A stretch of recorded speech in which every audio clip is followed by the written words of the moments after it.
Klases vakar bija viena no labākajām lietām par skolas laikiem, jo tie jau tev atcerēties kā pieaugušiem tās labākās lietas par skolu un klases biedriem.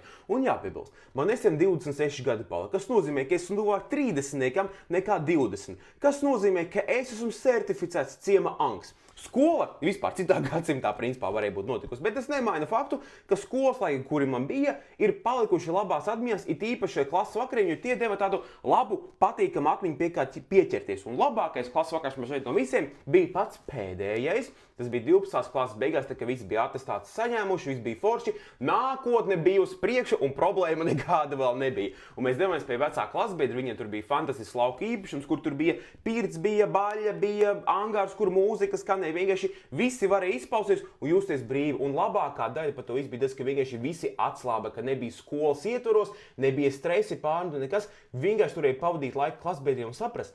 Zini ko? Patiesībā viņi tīri sakarīgi cilvēki, kuriem tu pat vēlēs runāt. Un ja tu arī vēlēs tādu pašu pieredzi un uzlabot savas attiecības klasbiedriem un ar sevi, es tev ieteiktu izskatīt ČČ čempionātu. Viņi šogad 20. gadu pēc kārtas notiek, un es uzskatu, ka tev vienkārši jāpielās, jo tā bija viena pieredze, ko es palaidu garām, un man ir žēl. Bet, ja tu nevēlies to nožēlot, links ir video aprakstā, Čempis.lv. Piesaki savu klasi.